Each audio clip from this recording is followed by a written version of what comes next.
हिंदू धर्मामध्ये अनेक सण होतात आणि अनेक सण साजरे होतात. हिंदू धर्म एवढे सण कोणत्याच धर्मात येत नाही, कारण की खूप सारे सण येतात आणि सण येण्याचं कारण म्हणजे खूप सारे देवी देवता राहतात. त्याच्या मागं खूप काही लॉजिक कारण असते, तेवढं डीप काही आपण जाणार नाही. पण आजचा व्हिडिओ स्पेशल राहणार आहे. आपला हिंदू सणामधला एक महत्त्वाचा सण म्हटलं तर होळी. रंगपंचमी आणि होळी यात फरक आहे. रंगपंचमीच्या दिवशी रंग खेळतात आणि होळीच्या दिवशी होळी पेटवल्या जाते.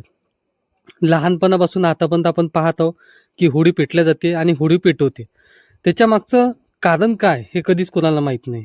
आपल्या आजोबानं केलं, आपल्या बाबानं केलं आणि आपणही केलं, पण कधीच विचारलं नाही होळी काय असते आणि कधी कोणी सांगितलं नाही. हिंदू धर्माची हेच एक मोठी शोकांतिका आहे की सण खूप काही आहे आणि त्याच्या मागं प्रत्येकाच्या मागं काही ना काही कारण आहे.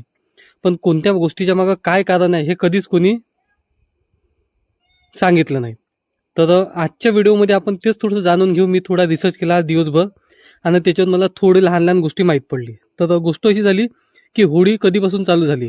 तर आपल्या या हिंदू हिंदू संस्कृतीमध्ये एक राजा होऊन गेला, ज्या राजाचं नाव हिरण्यकश्यप, असं राजाचं नाव ऐकलं मी.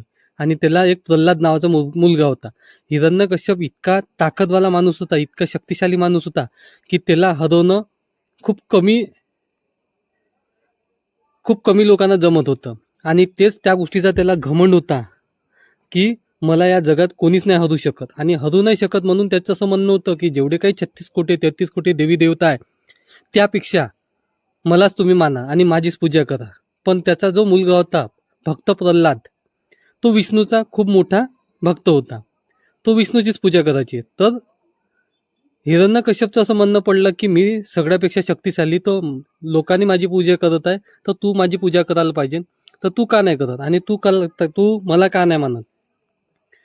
त्या गोष्टीसाठी म्हणून त्याची एक अग्निपरीक्षा घ्यायची ठरवलं. आणि हिरण्यकश्यपची एक जी बहीण होती, त्या बहिणीला वरदान होतं का ते कितीकही मोठ्या अग्नीमध्ये गेले तर तिला काहीच नाही लागणार. फक्त त्याच्यामध्ये एक लहानशी एक त्रुटी ठेवली होती की जेव्हा पण तू चांगल्या गोष्टीसाठी अग्नीत जाशील तर तुला काहीच नाही होणार, पण तू चुकीचा अहंकार किंवा चुकीच्या गोष्टीसाठी जर अग्नीत जाशील तर तेव्हा ही शक्ती तुझ्या कामात नाही. आणि तेच चुकी तिनं केली.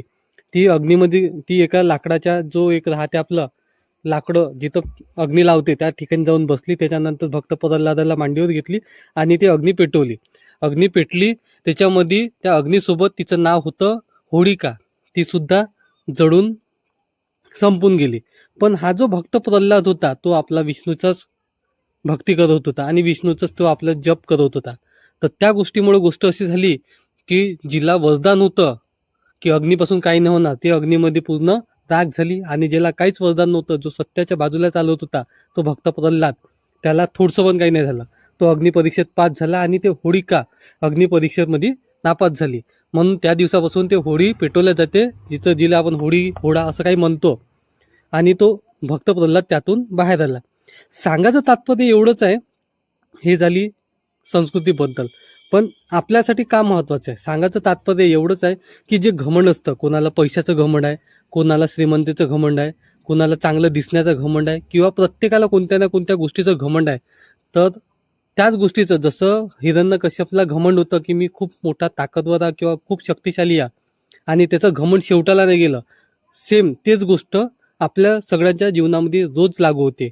की जे तुम्हाला घमंड आहे, घमंड नको करा. आहे ना तुमच्याजवळ चांगली गोष्ट, खूप श्रीमंत आहे ना, आणखी श्रीमंत व्हा. खूप पैलवान आहे ना, आणखी पैलवान व्हा. खूप सुंदर आहे, आणखी सुंदर व्हा.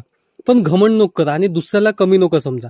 जिथं पण आपण दुसऱ्याला कमी लेखतो त्या टायमात समजून जायचं का आपला अहंकार आपल्या डोक्यावर चढत आहे. आणि त्या होळीचं तेच कारण आहे का तुमचा जो अहंकार आहे, तुमच्यातल्या ज्या त्रुटी आहे, तुमच्यामध्ये जे कमी तरत आहे, त्या होळीमध्ये टाकून द्या आणि जाळून टाका. आणि त्याच्यानंतर तिथून जे काही चांगलं घेऊ शकत असेल ते चांगलं घ्या. तर या होळीच्या मागं मी जे रिसर्च केलं तर मला असं माहीत पडलं. तुम्हाला अजून काही नवीन जर माहीत पडलं असेल तर तुम्ही मला कमेंटद्वारे सांगू शकता. मलाही काही एवढं डिटेल माहीत नाही, पण आपला एकच मोटिव्ह आहे की काहीतरी आपल्यामुळं कोणाला तरी माहीत झालं पाहिजे. आणि तो मी प्रयत्न करतो, प्रत्येक वेळा काही ना काही नवीन टाकत राहतो. तर सांगायचं शेवटी एकच तात्पर्य आहे की घमंड घमंड नका दाखवा तुम्ही कोणत्याच गोष्टीचं. तुमच्याजवळ पैसा आहे, प्रॉपर्टी आहे, नाव आहे, रुतबा आहे, अजून वाढवा. पण घमंड नको करा आणि दुसऱ्याला कधीच कमी नको समजा. कारण की दिवस प्रत्येकाचा येते, हे कधीच विसरू नका. तर व्हिडिओ जर आवडला असेल तर खूप जास्त शेअर करा, लाईक करा आणि कमेंट करा. आणि आपल्या यूट्यूब चॅनलला सबस्क्राईब करा, म्हणजे आपण असे काही नाही काही महत्त्वाचे तुम्हाला एक एक व्हिडिओ सांगू.